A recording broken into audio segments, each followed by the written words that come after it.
Assim, ó, no demais, irmãos meus, fortalecei-vos no Senhor e na força do seu ou poder, né? No demais, irmãos meus, fortalecei-vos no Senhor e na força do seu poder. Olha para mim, primeira coisa, eu tenho que me fortalecer.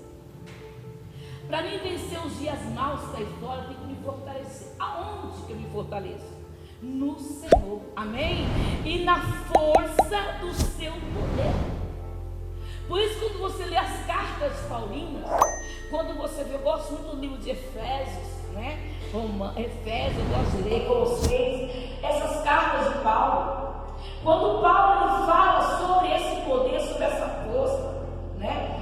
Que você conhece a história de Paulo, não sabe como que a pessoa pode dizer assim, ó, em tudo eu sei estar bem.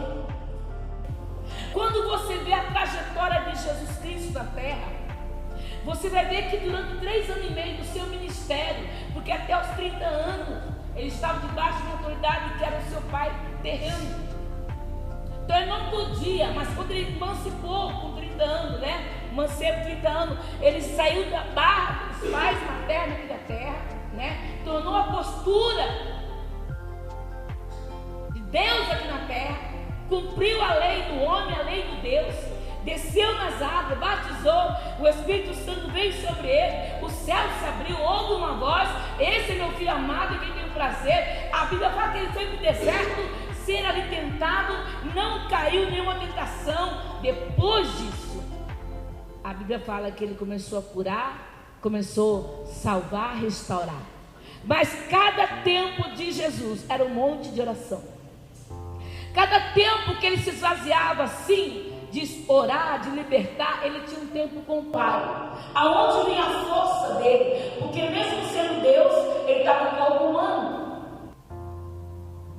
Ele tinha fraqueza humana. Ele tinha cansaço, sono, fome. Porque ele estava no corpo humano. E o seu tempo de oração era o seu tempo de fortalecimento. Ele passava muitas vezes 3 horas, depende do tempo, a noite toda, a Bíblia fala. Ele ia para um monte umas 3 horas, voltava. Para que ele vencesse, ele tinha que ter a força de Deus, ele tinha que ter o poder do Pai. Ei, se ele sendo Deus precisou disso, imagina nós. Então, quando Paulo fala aqui sobre a oração, ele fala das armas. Mas eu não quero falar das armas. Eu quero falar esse versículo e o versículo 18. Olha o que diz o verso 18. Quando Paulo fala no 10, no demais, irmãos meus, Paulo quer concluir essa carta. Paulo fala assim, ó, e finalmente, ele quer concluir essa carta. Então, lá no 18, eu falo assim, ó, agora, orando em com toda a oração e súplica no Espírito, vigiando, olha só o vigiando nisso com toda a perseverança, súplica por todos os santos. Portanto, orando, aí quando ele vai finalizar essa carta aqui, né? Ele fala assim, e tudo isso vocês têm que orar em todo tempo. Vocês têm que orar, tá falando para mim, Sara, você tem que orar em todo tempo, no Espírito. É claro, irmãos, que eu não posso ficar 24 horas de joelho.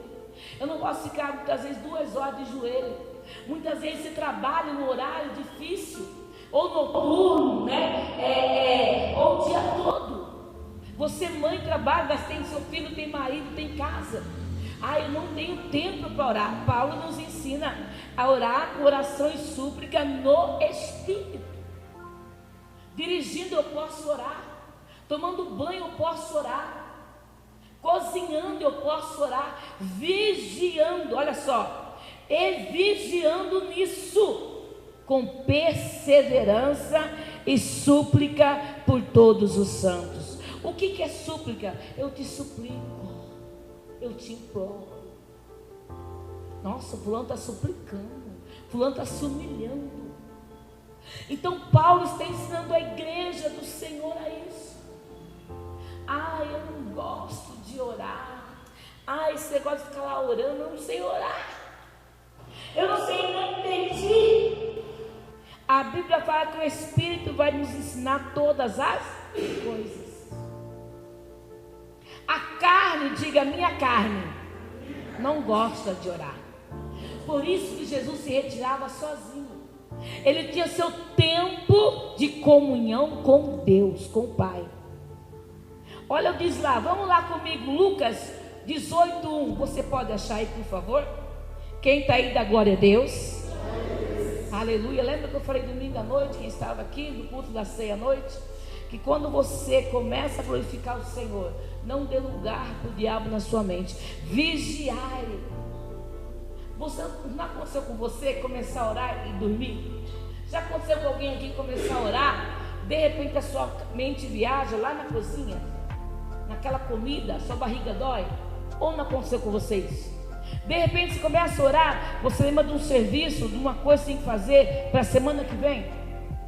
Vigiai nisso, porque quando você entra em oração, você entra em guerra, você entra em batalha espiritual. Vou te falar, eu fui orar hoje ao meio-dia. De manhã, resolvi as coisas, eu fui orar, meu horário meio-dia. Então, 8 para meio-dia, eu dobrei o joelho, mandei lá para o pessoal lá uma palavra e coloquei o louvor e dobrei o joelho. Eu vou te contar para você, já viu a pessoa ter sono ao meio-dia? Já viu a pessoa ter sono ao meio-dia? Eu dobrei o joelho na minha cama, eu estava orando todo esse tempo, 2 horas de oração. Hoje começou o meu horário, eu queria dar sono. Falei, para que isso? Eu não entendi. Falei, vamos começar do zero de novo. Aí eu lembrei que eu estava intercedendo por várias situações que estavam ali no Zap.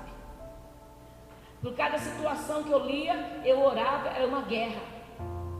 Cada pessoa que eu falava o nome ali, aquela causa era uma guerra.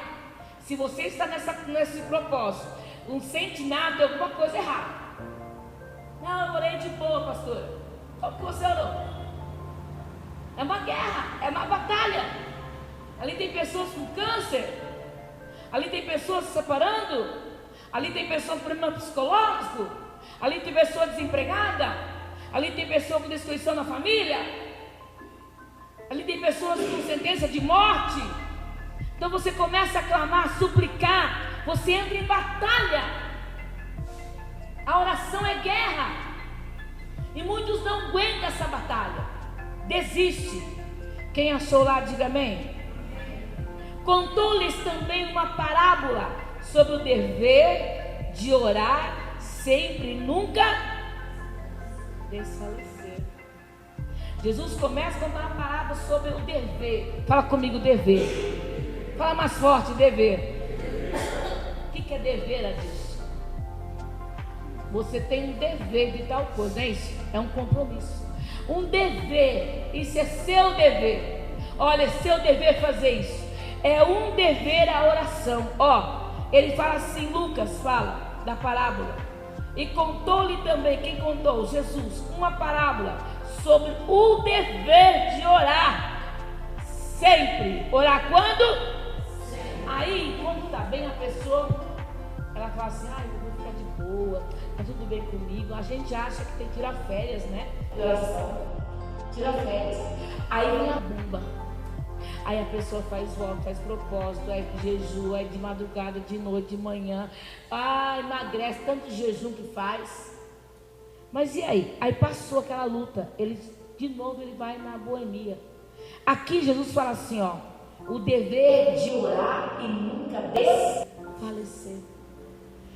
Fulano desfaleceu, quase desmaiou, ficou sem comer, ficou desfalecido. Andou muito, ficou desfalecido, correu muito. Esse desfalecer é você desmoronar. Tem pessoa que ora e desfalece, igreja. Diga assim, não é o meu caso. Eu espero que não seja. Olha para a pessoa e fala, o que foi? Eu orei muito. Mas a oração, ela não desfalece, ela fortalece. Diga glória a Deus. Quando eu oro com sabedoria, com inteligência, quando eu oro com uma certeza, quando eu oro convicta, quando eu oro sabendo o que eu estou dizendo, eu me fortaleço. Aleluia. Também você acaba de orar, vem a má notícia. Poxa, o diabo fala assim, está vendo? Quanto mais você ora, mais a situação aparece. Ó, você está orando, você está na igreja, olha a sua vida. Aí você não tem entendimento da palavra, você acaba dando lugar a Satanás. E a Bíblia fala, não dê lugar ao diabo. Para aí, Satanás, para trás de mim. Eu acabei de me fortalecer no Senhor. Aleluia. Eu acabei de fortalecer na presença dEle. Então pode sair de retirada, porque o Senhor já renovou as minhas forças. Eu posso, porque o Senhor me fortalece. Vamos lá comigo, Romanos 12, 12. Abre aí, acha aí. Romanos 12, 12. Alegrai-vos na esperança, sede paciente na tribulação e perseverai na... Olha aí, gente. Vamos de novo lá? Deixa eu ver. Romanos 12, vou pegar outra interpretação. Que a esperança que vocês têm os mantenha alegres. Os mantenha alegres. Aguentem com paciência os sofrimentos e orem sempre. Diga glória a Deus. Olha essa tradução, que a esperança que vocês têm os mantém alegres. O coração alegre formoseia o... Paulo fala, né? Não tendo nada, possuindo, abatido, mas não vencido. Então olha só, o que vai me manter alegre? É a esperança. E quem é a minha esperança? Jesus. E Ele é a minha alegria. Mantenha-se alegre, tenha esperança, mantenha a alegria na esperança. Aguente com paciência o sofrimento e ore sempre. Quando devorar? Quando devorar? Eu venho para o culto, dou sentadinha, o culto começou, estou orando. Fala comigo, Deus. O pastor não sabe o que eu passei hoje, o pastor não sabe, o irmãozinho não sabe o que está na minha casa, mas fala comigo, Senhor. Toma a boca dele para falar comigo, Senhor. Você está ali em oração, senta alguém pior que você. O Espírito Santo fala assim, tem alguém do seu lado, ore com essa pessoa. Mas a gente não tem essa direção. Entramos de qualquer jeito, vamos embora de qualquer jeito. Não somos usados pelo Espírito Santo, somos usados pelo Espírito da carne. Ficamos muitas vezes, diga, não é meu caso, mas quantas vezes ficamos olhando a roupa, ficamos olhando a forma de falar, ficamos olhando tudo, mas mesmo não olhando com os olhos de Deus. Isso assusta, porque nós estamos perdendo a sensibilidade do Espírito Santo.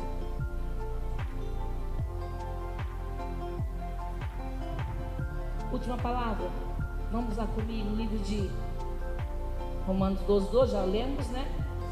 Agora vai lá comigo, Colossenses 4, 2. 4, 2. Quem achou, diga amém. Dedique-se à oração. Olha aí. Dedique-se à oração. Estejam alerta e sejam agradecidos. Outra tradução fala assim, ó, perseverai em... É a mesma coisa, dedicar, perseverar. Velando nela com ações de... Outra fala, estejam alerta e seja agradecido. Dedicar a oração. Eu não posso uma campanha, quero campanha. Quando terminar essa corrente de oração de 3 em 3 horas, nós vamos orar de outra forma. Eu tenho que pegar o hábito de orar. Quem que tem hábito de almoçar, diga amém. Tem gente que almoça meio-dia, 11 horas, 3 da tarde, que para mim já é janta, mas é almoço. Quem aqui tem hábito de tomar o café da manhã, diga amém. Amém.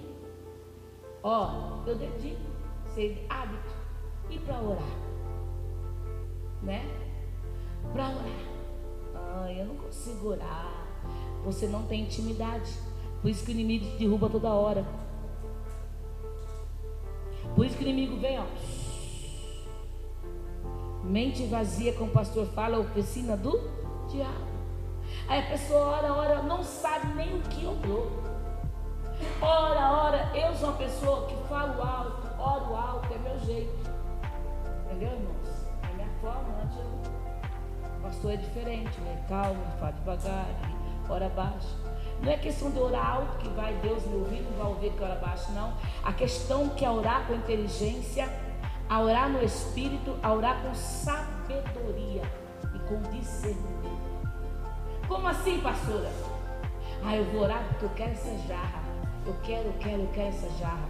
Senhor, me dá essa jarra. Senhor, eu quero essa jarra. A tua palavra diz lá em Marcos, capítulo 11, verso 22, tu que pedis crendo receber, ou em oração crendo será vosso. Eu começo a citar a Bíblia fala em Mateus 7,7, pedi, dar-se-vos-á, buscar encontrareis, batei, abrir-se-vos-á. A palavra do Senhor fala em Tiago, que a oração do justo, ela pode ter muito em seus efeitos. A oração da fé sara o doente. Eu começo a citar a Bíblia, porque eu quero, a tua palavra diz que é meu, eu tomo posse, mas eu orei sem sabedoria.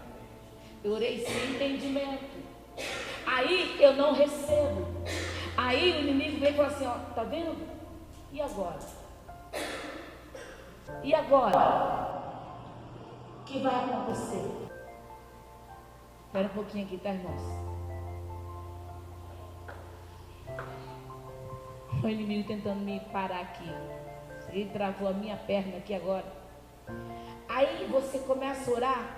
Aí você não recebe. Aí você fala, eu vou sair da igreja. Eu vou abandonar a fé porque eu fiz tudo o que a Bíblia fala e Deus não me deu aquilo que eu pedi. Eu já fiz assim. Eu já orei assim. Então o Senhor manda a gente orar com entendimento. Orar no Espírito, orar com entendimento. Quando você entende a palavra do Senhor, você vai orar sim. Ele pode te dar? Claro que Ele pode. E qual é a vontade do Senhor para mim? Por que eu quero essa jarra? Porque eu achei linda. Vai ficar bonito na minha sala. Ela é para o reino? Ela é para a glória de Deus? Não, então pare de orar. Aí agora o que acontece? Quando você ora com sabedoria, com inteligência, você vai orar diferente. Aí o Senhor vai te dar uma bonificação. Fala comigo, bonificação. Aprendi a orar, então a bonificação vai ser a jarra. Diga glória a Deus. A jarra vai ser a bonificação. Quando eu entendo isso, eu vou entender o que é orar. Primeiramente, a oração vai edificar a minha vida, vai fortalecer a minha fé, vai me fazer ficar de pé, vai me fazer entender a graça e a misericórdia de Deus. E eu vou orar intensamente, por quê? Pelas pessoas que precisam. Eu vou orar pelas necessidades do meu irmão. Eu vou aprender a chorar com uma alma perdida. Depois eu oro por mim, sim. A Bíblia diz lá em Mateus 6:24, se eu não me engano, se estiver errada, vamos lá? Quem pode achar rapidinho, lê para mim. 6:24 não, 6:33. Alguém achar rapidinho, lê para mim?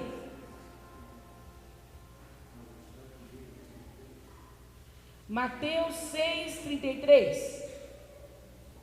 Alguém achou? Lê para mim, por favor. Mas buscai primeiro o seu reino e a sua justiça, e todas estas coisas vos serão acrescentadas. Diga glória a Deus. Todas essas, buscar o reino de Deus nessa jarra, nessa mesa. É algo muito mais profundo. E as demais coisas, Deus sabe que eu estou de olho nessa jarra. Mas isso não é prioridade na minha vida. Isso não me vai fazer feliz. Eu vou ficar alegre, mas isso não é prioridade. Então quer dizer, eu vou buscar o reino, eu vou buscar a vontade, eu vou buscar a justiça de Deus, amém? Eu vou buscar o que Deus tem para a minha vida. As demais coisas, eu sei que ela gosta da jarra, eu vou dar jarra para ela.